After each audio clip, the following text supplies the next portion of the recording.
I'll be honest, if an adult creator or idol that is usually perceived as somewhat childish and silly suddenly have videos of them doing adult stuff, I would honestly don't give a damn.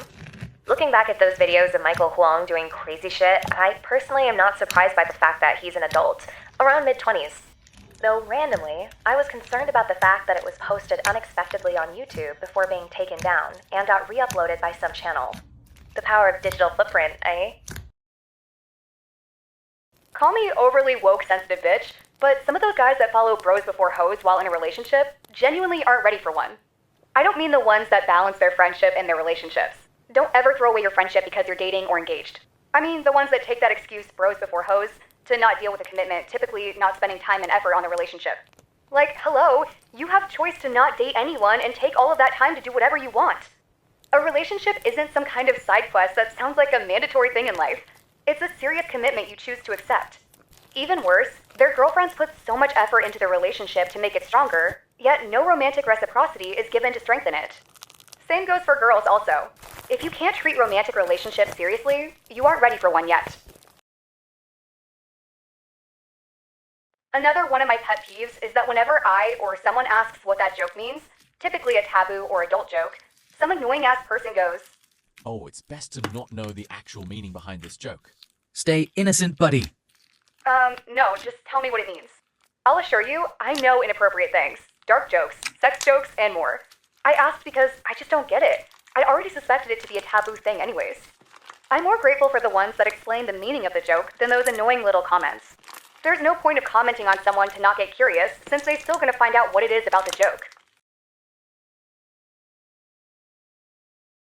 Instead of being the important main character where most of attention is shifted towards them, I want to be an unimportant character who can break the fourth wall.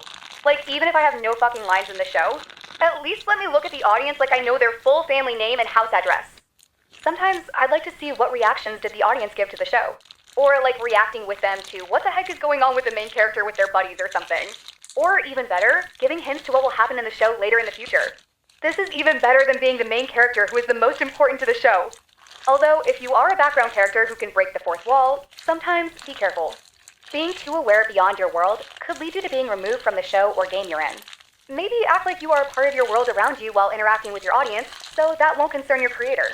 Also, if you have a narrator, that would be even better since it's someone to talk to. Oh wait, does it count when I'm talking to you people behind the screen? Never mind. Before I currently encounter posers who claim to watch anime like Evangelion, Serial Experiments Lane, or especially Madoka Magica, or play games like Needy Streamer Overload, I remember seeing those Patrick Bateman fans who probably didn't even watch the movie and only knows his character surface level. Not the ones that actually watched the movie and don't idolize what the character did. I mean those misogynistic Sigma males, sometimes typically around middle school or grown-ass men, who only know Patrick B from clips or Sigma Edit and watch the movie with their eyes closed. Surprise, surprise, the film itself is psychological, just like those anime series and Game 1 had listed into the video. Not surprising anyways. Though I might sound hypocritical, since I never watched the movie nor the book novel made by Bret Easton Ellis. I do know that the movie is directed by a woman. Putting the cherry on top, Bret, who wrote the novel, is openly gay. What a shocker! I hate to be that person, but holy LARP. Though one day, I would watch the film and give a possible analysis about it. The situation with Cookming was literal evidence of lack of respect towards boundaries of people. The majority of the ranters in the community downloaded her videos to use as a background ranting video, but she didn't like it when people do that. She had literally stated that she didn't want people using her cooking videos in their videos. People keep using her videos anyways. She even removed the download button to stop it from happening. Guess what? Somebody suggested recording her videos instead. What the hell? Like, out of millions of ASMR satisfying videos you can pick, why disrespecting someone's boundary and decision just for her cooking videos? Yes, she did turn on the download button back so that people can personally access the video. But that doesn't excuse using her video for rants. Like, no wonder why people really despise the ranting community so much. TikTok couple are so good when it comes to ruining their relationship with online fucking trends. Like first, I've seen gender reveal parties where they fight over their baby's gender or argue how bad the party is. Then we got some dumbass making up some leak test to test her relationship. ABC theory, 123 test. Shut your insecure, not ready for a relationship, ass up. Not only that, one of the worst trends with couple to ever exist. Feast your eyes on this shit. What?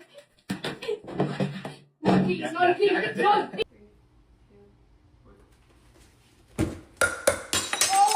This is called First to React Loses. More like secretly toxic, shitty couple games. Who the hell came up with this?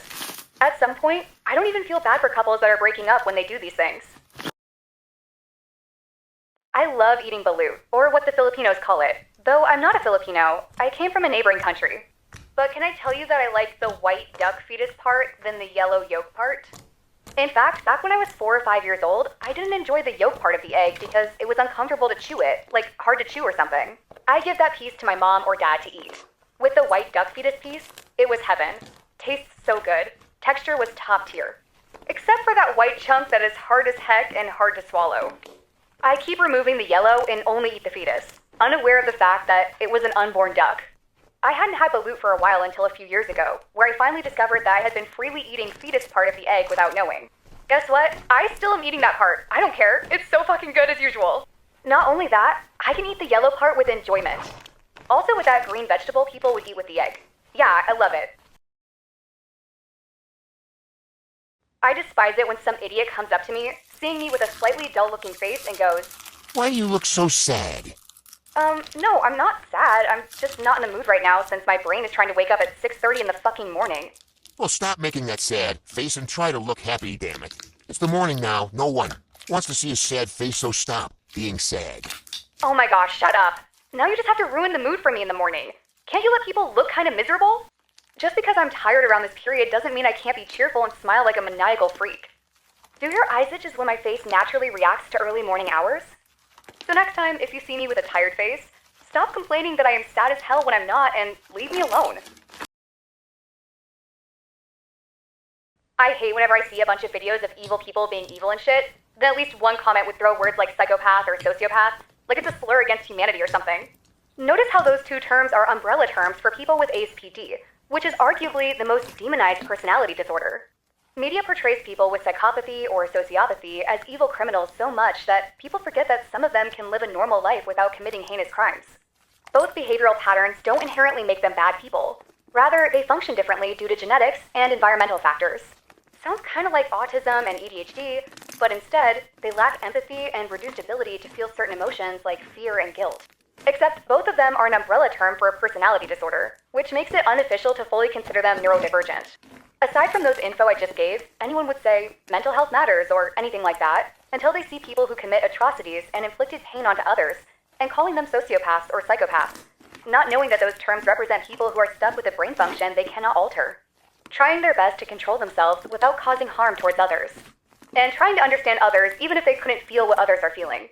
When someone had something wrong with themselves and affecting others, at least therapy and support should be given to them to help them become a better person. We can't fix them, but we could help them.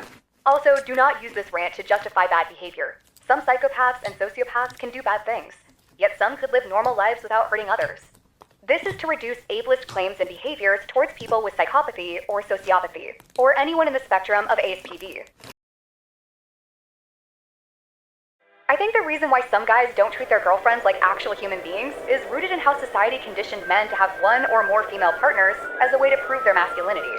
Hearing some dudes talking about competing with other dudes for a hot girlfriend, rushing themselves to get into a relationship they aren't ready for, rather than focusing on the important stuff in their life. This comes from the fact that the environment they have been living in teaches them the most masculine thing you must do is to get a girlfriend or wife, wiring men into perceiving their female partners as a proof of their masculinity, not living beings, demonstrating how it affects the image of women in society. This not only affects women, but also men as well. Society puts heavy pressure onto male virgins, either the ones who haven't had a girlfriend or the ones who chose to stay single, as virgin is considered an insult against men for their lack of masculinity because they haven't found a woman to keep as their partner. Because of that, girls are reduced to nothing more than somebody's girlfriends, and boys who are single will be shamed by their society, forcing them to find a girlfriend. It's an endless cycle of relationships from lack of respect from both sexes, created by the patriarchy. I want Cat Kid Comic Club to have a big fandom itself. I don't care, unfunny joke, cringe people, please give this book series a fandom. Interesting stories about the 22 froglets. They are adorable and they are funny. Those little fellows make such good comics. Like, here's a few comics that I like.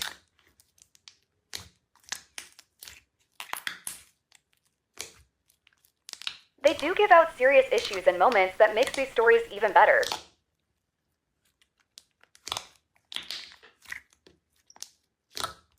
And Flippy, from a villain to a single dad of 22 kids, being a better dad than Gramp? Triumphantly, hear me out. Okay, so if 𝓼𝓵𝓲𝓶𝓮 gets a moderately large fandom, Cat Kid Comic Club deserves it too, period. Anyone could join, fun, good fan arts and fan creation, intriguing headcanons and humanizations of the characters. I want it. As long as people don't sexualize the shit out of the characters, since most of the characters are minors, I'm joining the fandom. I hate it when... mirrors. I ran out of complaints. Let me let my OC rant instead. This is his opinion and not mine. If I hear some billionaire talking about chasing your dreams to poor children, I would passionately tongue kiss a shotgun like a mentally unstable 1950s housewife thinking she was kissing her husband. Talking about chasing dreams, while destroying thousands of people's dreams, for you to get some money. Because let's be clear, dreaming cost a hell lot of cash, only efforts to get what you want would only give you some bits of your dreams and mental health issues. I don't give a fuck if someone proved to me that you can still be mega wealthy and successful even from being poor, unless they exploited human labor for their selfishness, then okay. Also, I steal stuff and money a few times a week and I successfully take risks more consistently than my control freak dad who I found out a while ago caused my maternal grandparents' successful restaurant business to... Gacha reactions videos are my favorite type of gacha content back in 2023, 2024. They were so addictive to watch. Maybe the videos the characters were reacting to were funny or interesting, or I love the reactions displayed by the characters. But what I mostly judge when it comes to watching those reactions videos are the characters' designs. I would immediately stop watching the video if the characters are over-decorated with a bunch of different accessories to the point that you can't recognize what characters is in front of you. Probably that one FNAF security breach gacha reaction video, though that video was pretty nice, honestly. Another factor which can be considered subjective is how well you design the character to their canon designs. Sometimes the characters' designs themselves look awkward, not really well made. Maybe that's just me. But what's one factor about any gacha reaction videos that makes you move to another video? There's a fucking difference between empathy and sympathy, and I'm tired of the majority of people confusing both words like they're the same. Understanding and feeling someone's feelings, emotions, and perspectives is not the same as feeling bad for them. I am specifically targeting people who unknowingly defend people who bully, harm others by stating they might have a hard time at home, and people who assume that hating on characters, meaning not understanding them completely. It doesn't take an average person to know that you can understand someone or something without feeling pity for them. Same thing with feeling bad for someone without understanding what they have experienced. I can look from multiple angles and perspectives and place myself in someone's shoes. But do I feel bad for them? Bippity boppity no. How about instead of ranting with our chosen character, we use a character that shared the same birthday as us? Yeah. Now, here's my rant. I hate queers who invalidate some people in their community because they make the LGBTQ+ community look bad by being out of the norm. This is why straight people hate us. Most straight motherfuckers had hated us since the beginning of human evolution. It's like saying, this is why our oppressors, who had always hated us, despise us. Microlabels and neopronouns and xenopronouns are not that bad. People in our community just want to express themselves freely. You just sounded like your oppressors, making fun of an even smaller group of minorities just because their pronouns and labels are weird and nonsensical. And I'm not even surprised that minorities who are oppressed can in fact oppress others, minorities, sometimes instead of calling out their oppressors' bullshit. And if you care so much about what straight people, or most of your oppressors think of you and the community, maybe just join them instead. Because the LGBTQ+ community isn't there to please the mainstream society, but to let people finally feel free from oppression and be themselves. Here are questions to people who join and know a lot about the fandoms. 1. Which fandom you joined is the most popular? 2. Which fandom do you have an on and off activity with the most? What I mean is that you are really active in the fandom, then later stop being active, then suddenly you start being active, and this keeps repeating like a switch. 3. Which fandom you joined is the least popular out of all the fandoms? 4. What fandom that you had stayed active before completely hibernating from it? And lastly, what fandom do you believe to have died down too fast after extreme popularity? That's all of the questions. Fellas, what the tickly tiny hell is going on with the BSDIXII meetup? Look, I didn't go because my parents wouldn't allow me to go, but still, why am I notified about someone hugging and trying to allegedly kiss Michael Huang? Also, please don't send gruesome threats towards her. What she did was madly wrong, but she's a minor underage person. I repeat, she's a minor. Don't send death threats to her just because what she did was unacceptable. You aren't any better than her if you did. Let me say why her behavior is wrong. Going up on the stage is already not allowed, but hugging someone without their consent is not good either. Especially the fact that Michael is somewhat of a celebrity, as some celebrities were known to get their boundaries destroyed in any way, plus treated like anything but actual living people. It's pretty clear that Michael is pretty uncomfortable with the fact that he got hugged without his consent. See this as a reminder to not push boundaries of someone during meetups. Also, why the fuck do weird incidents occur in each meetup, they said? I do not like dresses with no sleeves. Small sleeves, long sleeves, medium ones. I accepted it all. Never give me sleeveless dresses. Because whenever I wear those dresses, my arms make me look so awkward and weird. Sometimes my arms and shoulders gives me pure insecurities, so I always pick the dresses with sleeves to cover them. It's okay if someone gave me those sleeveless dresses the first time they get to know me. But I will get mad if you continue to give me those dresses after I'd already told you multiple times. Forget about the dress. I'm fucking mad about the fact that my toddler little sister used more than half of my Robux. Went from 4.1k to 1.7k. I should have deleted the app, for fuck's sakes. And then my mom punished me for complaining about it, saying she's just young and clueless. She always forces me to give my device to my young toddler sister so that she won't have to deal with her whining and crying anyways. I know mom is always busy and want her family to always be together or something, but how would she feel when her siblings or her own child using her device and accidentally used up most of her cash and money? Alright, I think that's enough to vent about. Sorry for all of that, I'm just so enraged. The stereotypical Asian joke where Asian parents don't love their kids and beat their kids is unfunny and in some cases, wrong? Firstly, the joke itself normalizes child abuse as long as the people participating in this abuse are Asians, as this convinced people that beating your children is an Asian thing called discipline. People would say child abuse is bad until it's Asian people.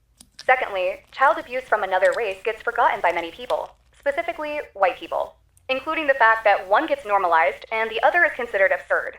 Surprise, surprise, some white parents can abuse their children. Where do you think some school shooters and criminals came from? Why does child abuse in Asia get brushed off while you take it seriously when it's white people hurting their children? Last and most, you do realize that some Asian parents can love and care for their kids without abusing them, right? My friends are Asian and they mostly have a good and healthy relationship with their parents.